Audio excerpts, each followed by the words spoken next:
अस्सलाम वालेकुम नाज़रीन, आप देख रहे हैं प्रोग्राम आवाम की आवाज़। मैं हूं आपका मेज़बान सैयद अमीन गिलानी। जैसा कि आप जानते हैं कि आज एक बड़ा फैसला जो है कहा जा रहा है कि वो इलेक्शन कमीशन की जानिब से जो है वो आया है, जिसमें उन्होंने जो हमारी पाकिस्तान तहरीक इंसाफ उनके खिलाफ जो है उन्होंने ममनुआ फंडिंग के हवाले से फैसला दिया है। हमारे साथ स्टूडियो में Imran Khakwani, advocate high court और साबिक general secretary Multan district bar के जो हैं वो मौजूद हैं, और साथ में मेहरान अली जो हैं एडवोकेट हाई कोर्ट और एन टेलीविज़न न्यूज़ के एंकर हैं, वो मौजूद हैं। सर, क्या कहेंगे कि आज जो ये फैसला आया है इस हवाले से, जो हमारी पीटीएम जो है वो तो शामियाने बजा रही है, और दूसरी जानिब जो है पाकिस्तान तहरीक इंसाफ की अगर बात की जाए तो वो उनका कहना था कि ये कोई ऐसी अचंभे की बात नहीं, ये हमारे जो वर्कर थे, हमारे जो कारकुनान थे, ये फंडिंग उनकी जानिब से जो है वो भेजी गई पार्टी को। जी इस हवाले से मैं ये कहना चाहूँगा कि एक्चुअली जो जो पीटीआई के खिलाफ केस था फॉरेन फंडिंग का, ये तो फंडिंग था ही ऑलरेडी। पीपल्स पार्टी के खिलाफ भी और नून लीग की भी फंडिंग के हवाले से ये केसेस वहाँ जो है वो इलेक्शन कमीशन में चल रहे थे, और काफ़ी अरसे से वो भी पेंडिंग चले आ रहे हैं। आपने कहा कि मौजूदा सूरत हाल में मैं नहीं समझता कि ये इस वक्त ये इस मौके पे इस किस्म का कोई फैसला दिया जाता या ऐसी बात की जाती, क्योंकि ऑलरेडी हम देख रहे हैं कि पॉलिटिकली हम इंतशार का शिकार हुए पड़े हैं। महंगाई इतनी बढ़ चुकी है, आवाम महंगाई के हवाले से बहुत परेशान है। दूसरा, फिर मानसून की बारिशों की वजह से जो हालात चल रहे हैं मुल्क के, तो हर तरफ ना एक अफरा तफरी का और परेशानी का आलम चल रहा है। तो इस वक्त जो फैसला आया है पीटीआई के अगेंस्ट इलेक्शन कमीशन का, तो उसमें उन्होंने उनके अकाउंट कुछ फ्रीज किए हैं। तो इस हवाले से मैं नहीं समझता था कि ये प्रॉपर कोई टाइम था इस हवाले से वो करने का लिए। तो इसका हल वही एक ही बनता है कि इलेक्शन की तरफ जाया जाए, क्योंकि हम देख रहे हैं कि पॉलिटिकली इंस्टेबिलिटी दिन ब दिन, डे बाय डे बढ़ती जा रही है। तो उसका हल जो है अब यही है कि हम बहुत जल्द हमें जनरल इलेक्शंस की तरफ जाना चाहिए। अच्छा सर, ये बिल्कुल यकीन है, इसमें दो राय वाली बात नहीं कि मुल्क में अफरा तफरी जो है वो पूरे पाकिस्तान में आप देखेंगे सूरत हाल पीटीएम की देखें तो वहाँ सूरत हाल बिल्कुल मुख्तलिफ है। पीटीआई ये कहती रहेगी कि यकसा जो है जो तमाम पार्टीज की तरफ से जो है अगर उनकी भी तहकीकात की जाए कि पूरी दुनिया में उनको जो फंड्स जो जारी होते हैं उसमें कोई कोताही है या नहीं है। हमारा एक तरफा ये फैसला जो है इसको किस हद तक समझते हैं कि ये जैसे कि आपने देखा कि हमारे खान साहब की अगर बात करें तो उनको सादिक और अमीन का लक़ब भी जो है वो हमारी जुडिशरी ने यकीनन दिया है। उसके बाद जो है उन्होंने खुद के भी अगर आप स्टेटमेंट देखें तो उन्होंने हमेशा एक बात इंसाफ की है। तो उस हवाले से मैं ये चाहूंगा कि आप एक माहिर कानून होने के नाते अपना नुक्ता नजर दीजिएगा कि 8 साल के बाद अगर वो फैसला आ जाता है, यकीनन इसमें दो राय नहीं कि मुल्क इस वक्त ऐसी सूरत हाल से दो चार है कि फिलहाल इसको पेंडिंग कर दिया जाता तो कोई बड़ी बात, लेकिन अब आ गया है और आने के बाद अब जो रिएक्शन जो है वो किस तरह से देखते हैं। पीटीआई जो है उसको संजीदा नहीं ले रही, जबकि पीटीएम जो है यकीन वफाक में वो जो बैठे हैं उनका कहना ये है कि अब सुप्रीम कोर्ट की तरफ जाया जाएगा और रिट पिटीशन की जाएगी। और क्या कहते हैं, मजीद सूरत हाल जो है वो जो है तशवीशनाक हालत की जाने के लिए जो है। बिल्कुल ठीक फरमाया। इसमें जो लीगली कॉन्स्टिट्यूशन आइन में जो है ना, फॉरेन फंडिंग के हवाले से कोई ऐसा क्लॉज नहीं दिया गया। फॉरेन फंडिंग का नाम वहाँ नहीं है, वहाँ जो नाम है वो है प्रोहिबिटेड फंडिंग, ममनुआ फंडिंग। तो ममनुआ फंडिंग का तो केस ये बन सकता है कि अगर वो कोई ऐसी फंडिंग हुई है जो अगेंस्ट स्टेट ऑफ पाकिस्तान, मुमलकत पाकिस्तान के खिलाफ इस्तेमाल होनी है या गैर कानूनी तरीके से आई गई है, तो उसमें तो वो इलेक्शन कमीशन जो है वो उस पर एक्शन ले सकता है, उस पर कोई फैसला सादर कर सकता है। फॉरेन फंडिंग जो है वो अगर किसी पीटीआई वर्कर ने वहाँ के किसी फॉरेन जो हमारे पाकिस्तानी हैं, अगर वहाँ से कोई वो फंड भेजा जाता है, मेरे नज़र मैं नहीं समझता कि इस हवाले से कोई इस पर कोई मुमानत होनी चाहिए या कोई ऐसा ये कोई गैर कानूनी काम है। बाकी इसके अगेंस्ट जो पीडीएम वाले अगर अपील में जाना चाहते हैं, उनका राइट बनता है, वो करें, जाएं, देखें। असल में ये देखें कि सूरत हाल ये बनी हुई है कि इस वक्त पीटीआई का पाकिस्तान में जो ग्राफ है वो जब वो हुकूमत में थे तो ग्राफ उनका काफ़ी नीचे जा रहा था। पॉपुलैरिटी जो उनकी जो बहुत ज़्यादा थी वो ऐसा ऐसा कम हो रही थी, बल्कि बहुत ज़्यादा हो गई थी। तो हुकूमत गिराए जाने के बाद इमरान खान की, मैं ये समझता हूँ कि उनकी पॉपुलैरिटी में बहुत ज़्यादा इजाफा हुआ है, और उन्होंने जो बयानिया पेश किया है उस बयानी को उन्होंने बहुत कैश किया है। और ये सारी पीडीएम, सारी पार्टियां जो एक दूसरे के पहले डैगर्स ड्रैन होती थी, एक दूसरे के खिलाफ बातें करती थी, एक दूसरे के खिलाफ खड़ी होती थी, वो सारी इकट्ठी हो गई हैं। तो इमरान खान जो है इन सारी पार्टियों के आगे एक थ्रेट है। उनकी ख्वाहिश ये है कि मे बी शायद इस तरीके से कोई पार्टी पे बैन लग जाए, इस तरीके से वो हो जाए। ये कोई छोटी पार्टी तो नहीं है कि इस पे मतलब आप ऐसा फैसला सादर कर दें जो पूरे पाकिस्तान में पार्टी जो है बेस्ड करती है, तमाम सूबों में जहां हर जगह उसने कहीं ना कहीं कुछ ना कुछ सीटें ली हुई हैं, तो उसको बैन कर दिया। ये पॉसिबल नहीं है। ये मतलब है कि अनपॉपुलर फैसला होता अगर इस तरह का कोई फैसला आ जाता। तो मेरे नजदीक बाकी जो अपील करने का उनका राइट है वो कर सकते हैं, उसमें सुप्रीम कोर्ट को व्यू देगी, हाई कोर्ट को व्यू देगी उस पर, तो उस पर देखा जाएगा। जी हाँ, मेहरान भाई भी मौजूद हैं, हमारे यंग लाइट्स के फेवरेट हैं। इमरान भाई क्या कहेंगे ऐसी सूरत हाल में, मुल्क किस तरफ जा रहा है? पहले ही सूरत हाल तो आपके सामने है।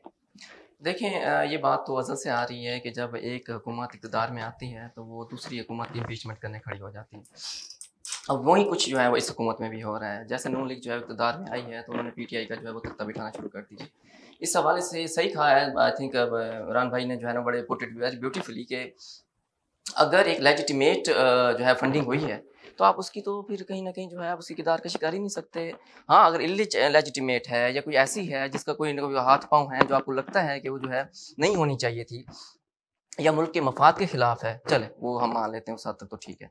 लेकिन जब अगर एक जो है वो एक लेजिटिमेट किस्म की फंडिंग है और मुल्क की मफाद के लिए वो ठीक है, तो मेरे ख्याल में ये एक जो है मुनासिब बात नहीं है कि इस चीज़ पे जो है इस तरह के जो है वो मेजर जो है वो लिए जाएँ।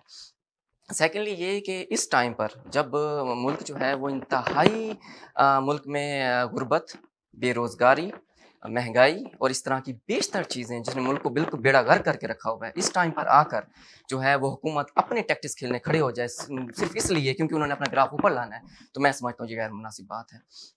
सेकेंडली इसलिए नहीं क्योंकि मैं यूथ हूँ और मैं अब कहीं ना कहीं पीटीआई का कोई नुमाइंदगी कर रहा हूँ, ये सवाल ऑफ कोर्स नॉट। ये एक जेन्युइन सी बात है, एक जस्टिफाइड बात है और एक जो है वो एडमिटेड सी बात है जो हर बच्चे को भी समझ आ रही है। तो मेरे ख्याल से इस चीज़ को मैं इंतहाई जो है मैं इसकी जो है वो कंडेम करता हूँ इस अमल को, कि इस मौके पे आके बजाय इसके कि मुल्क की मफाद को देखते हुए और मुल्क की जो है वो बेहतरी को देखते हुए कुछ ऐसे इक़दाम करे ये हुकूमत जिसमें जो है वो गरीब आदमी जो है वो कम अज़ कम और नहीं तो सांस तो ले सके। मेरे ख्याल में अन करीब जो है वो शायद ऑक्सीजन पे भी जो है वो भी टैक्स लग जाएगा। तो मेहरबानी करें ये लोग, ठीक है ना, ये इस तरह के टैक्टिक्स हो, इस तरह के ठीक है अपील में जाएँ, वो भी हम इस चीज़ को वो नहीं कहते, वो एक जो है लीगल फोरम जो है वो अवेलेबल है उनके लिए, लेकिन ये वो डिलेड टाइप के जो एक टैक्टिक्स हैं वो जो है वो अडॉप्ट किए जा रहे हैं। तो बहरहाल मैं समझता हूँ कि हुकूमत को थोड़े से होश की जो नाखुन लेने चाहिए। पिछले दिनों फैसला है, आपकी मौजूदगी का फायदा उठाते हुए मैं चाहूंगा कि इमरान भाई इस पे भी थोड़ी सी अपनी जो है नुक्ता नजर दीजिएगा कि लार्जर बेंच की बात की जा रही थी, फिर 3 जजेस ने फैसला किया और उसके ऊपर फिर आपने देखा कि सारी सूरत अगर हमारी सुप्रीम कोर्ट के हवाले से अगर इस तरह की क्या सराही और बातें की जाएंगी तो यकीनन जो है मोरल अगर पूरी दुनिया में हम देखें तो इस तरह का नहीं होता। तो क्या कहेंगे सर, अगर बना देना चाहिए था, नहीं बनाना चाहिए था, आपका नुक्ता नजर क्या है?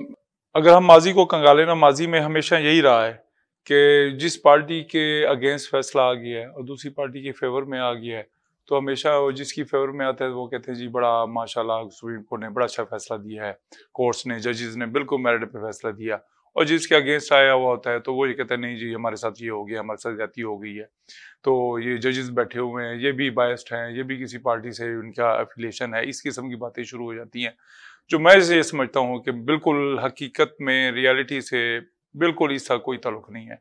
जजेस जो होते हैं हमारे जुडिशरी सुप्रीम कोर्ट पे ख़ास तौर पे मैं ये समझता हूँ कि बहुत अच्छा काम कर रहे हैं, हम रोज़ पेश होते हैं, अक्सर बार बेंच का बड़ा आपस में एक रिलेशन है तो उसमें मेरिट पे फैसले किए जाते हैं। प्रेशर ज़रूर होता है जजेस पे, प्रेशर ज़रूर होता है और गवर्नमेंट जो होती है वो प्रेशर डालने की भी कोशिश करती है, अपोजिशन भी डालने की कोशिश करती है, लेकिन मैं समझता हूँ कि जो जुडिशरी है वो प्रेशर नहीं लेती।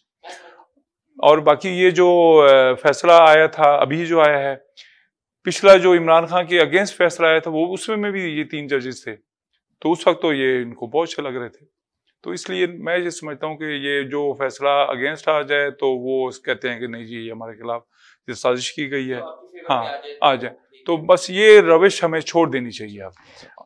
और मैं समझता हूँ कि कहीं न कहीं हमारे पास और कोई रेमेडी अवेलेबल भी नहीं है। अगर कहीं से मतलब हम ये कहते हैं कि जजेस जो हैं वो सही फैसला एजुडिकेट नहीं कर रहे सही प्रॉपर्ली, या फिर उनके फैसले सही नहीं हैं, अगर हम जुडिशरी को कहीं न कहीं जो है उनकी जो क्रेडिबिलिटी पे जो है वो सवाल निशान खड़ा करते हैं, तो हमारे पास और क्या फोरम है? हमारे पास और क्या रास्ता है? क्या जुडिशरी को हटा दिया जाए तो मुल्क चल सकता है? नहीं चल सकता। क्यों?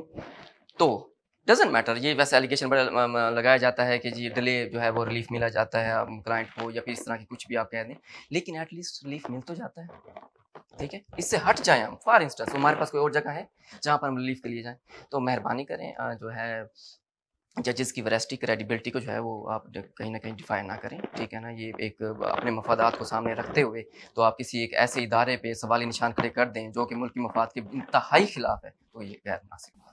नाज़िम, ब्रेक लेंगे। ब्रेक से पहले मैं आपसे शेयर करना चाहूँगा कि अब वो वक्त आ गया है कि हमारी जुडिशरी एस्टेब्लिशमेंट और तमाम सियासी व समाजी जो हलके हैं उनको एक पेज पर बैठकर बात कर मुल्क की बेहतरी की जानिब जो है जाना पड़ेगा। एक ब्रेक लेते हैं। ब्रेक के बाद मेरे साथ इमरान खाकवानी साहब मौजूद हैं, माहिर कानून हैं, और मेहरान अली जो हमारे जो एंकर भी हैं टेलीविजन न्यूज़ से, उनसे जो है गुफ्तगू का सिलसिला जारी रखेंगे और एक आम आदमी की बात करेंगे कि एक आम आदमी जो है उसको जो है खासतौर पे अगर मैं बात करूं कि जुडिशरी में रिफॉर्म की क्या क्या चीजें आपके जहन में हैं कि उसको बेहतर किया जाना चाहिए जिससे एक आम आदमी जो है जो उसको रिलीफ मिल सके। यकीन ये बड़ी बातें हैं, पार्टियों की बड़ी बातें हैं। एक आम आदमी जो है वो यकीन करें कि आज भी इमरान भाई आप इत्तेफाक करेंगे इससे कि वो बेचारा अदालतों के चक्कर लगा कर जो है उसकी बस हो जाती है, लेकिन हमारे जो है अगर जुडिशरी में कुछ रिफॉर्म्स किए जाए तो यकीन जो है इंसाफ जो है वो जल्द जो है उस तक जो है मुहैया हो सकता है। एक ब्रेक लेंगे, ब्रेक के बाद गुफ्तगू का सिलसिला जारी रहेगा। जी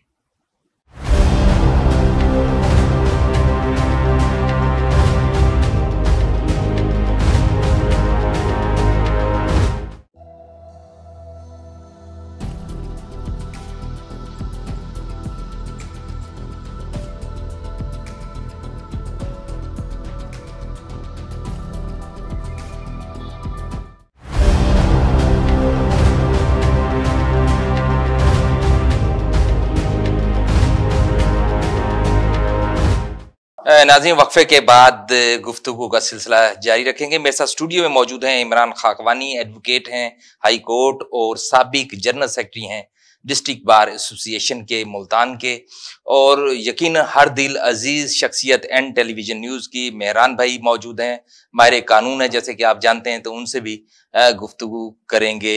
नाज़रीन, मैं ये चाहूँगा कि आज आपने देखा कि हमारे पर मेरे ख़ास तौर पे प्रोग्राम का स्लोगन जो है आवाम की आवाज़, कि अगर आवाम की बात ना की जाए तो मेरी खुद भी तसल्ली और तशफ़ी जो है वो नहीं होती। सर, क्या समझते हैं कि इस वक्त जो एक आम आदमी के लिए जो रिलीफ जो है जुडिशरी की अगर बात की जाए तो उसमें बेहतरी की गुंजाइश जो है वो इस जगह पर जो है वो बेहतरी होनी जरूरी हो चुकी है इस वक्त। अगर हम बात करें इस हालात में जहां दुनिया चांद पर पहुंचने की बातें की जा रही हैं, झूठे मुकदमे हो जाते हैं, आपने देखा कोई पूछने वाला नहीं है, और बाहर के ममालिक में तसव्वुर नहीं है शायद इन चीजों का कि आप किसी के ऊपर कोई झूठा मुकदमा या उसको या तो FIRs भी हो जाती हैं, फिर दूसरी भी हो जाती, फिर तीसरी भी, कोई पूछने वाला नहीं है। तो क्या कहेंगे सर?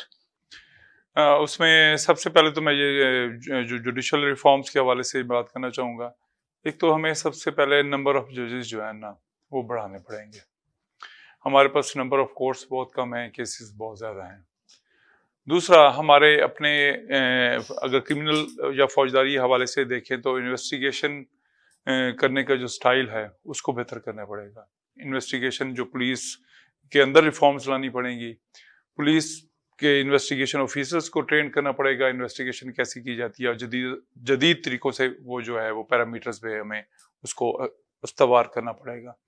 और दूसरा, हमारा जो सिविल लिटिगेशन है, सिविल लिटिगेशन में मैं ये कहूँगा उसमें भी हमें बहुत सारी रिफॉर्म्स रिक्वायर्ड हैं जो कि बज़रिया पार्लियामेंट की जा सकती हैं। कानून हम कोई ऐसा बिल पेश करें, बजाय हम ये तो एक दूसरे से रोज असम्बली में लड़ते रहते हैं, उसने ये कर दिया, उसने फलां कर दिया, कानून की बात कभी भी हमने नहीं की। तो इस हवाले से एक तो इस पे बात करने की जरूरत है। दूसरा, फाल्स लिटिगेशन आपने जो कही है, फाल्स लिटिगेशन का रिवाज हमारे माशरे में बहुत ज्यादा है, बहुत ज्यादा है। तो उस हवाले से डेफिनेटली कोई ऐसा कानून, कोई ऐसा बिल लाना चाहिए जिससे ये जो बुराई है ना फाल्स लिटिगेशन वाली, ये ख़त्म हो जाए। और दूसरा, हमारे रेवेन्यू के हवाले से जो यूनिट्स हैं, जो पटवार खाना है या जो रेवेन्यू रिकॉर्ड के हवाले से उसको कीप करने के हवाले से, उसको भी उसमें बेहतरी लाना बहुत ज़रूरी है। जब तक उसमें बेहतरी नहीं लाई जाएगी, कोर्ट्स में ये इसी तरह का रश रहेगा, नंबर ऑफ केसेस बढ़ते जाएंगे और जो है जजेस जो हैं वो बेचारे, उन पे प्रेशर आता जाएगा, वो फिर इंसाफ भी डिले होगा, इंसाफ भी प्रॉपर नहीं होगा, लोगों तक इंसाफ पहुंचेगा भी नहीं। तो इस हवाले से हमें बहुत सारा काम करने की ज़रूरत है। उसमें वकला हजरात भी, हमारी पंजाब बार भी, पाकिस्तान बार काउंसिल भी, और जो जुडिशरी है हमारी, उसकी एपेक्स कोर्ट हो गई, हाई कोर्ट हो गई, तो उसमें सबको एक किरदार अदा करना पड़ेगा। हमारे सियासतदानों को भी, जो असम्बली में हम जिनको इलेक्ट करके भेजते हैं, तो इन सबको मिलके एक ऐसा रिफॉर्म्स लानी पड़ेंगी जिससे हमारा ये जुडिशल सिस्टम अपग्रेड हो सके, बेहतर हो सके। और इस हवाले से जैसे कि आपने भी सवाल किया, तो इसका मैं आपको जो है वो सेक्शन में जो है वो जवाब देना पसंद करूंगा। जैसे आपने कहा कि एक ही ऑफेंस पे जो बार बार FIR हो जाती है। अब यहाँ पर मैटर है एक तरह से कि अवेयरनेस नहीं है लोगों में। अब CRPC की प्रोविजन है बड़ी डबल जेबलिटी की, कि अगर एक ही ऑफेंस पे no one can be punished twice in a same offence, लेकिन ये आम बंदे को ये पता नहीं है, ठीक है ना। अगर मुख्तलिफ क्या कहते हैं कि डिस्ट्रिक्ट में, जो मुख्तलिफ जगह पे अगर आपके खिलाफ इस तरह कुछ हो भी रहा है कि डबल FIR हो रही है, तो उसकी प्रोविजन है बड़ी, फिर आपको परेशान हो। लेकिन क्योंकि एक आम आदमी, उसको पता नहीं है लॉ का, अगर को पता चल जाए वो वकील ना बन जाए, सीधी सी बात है।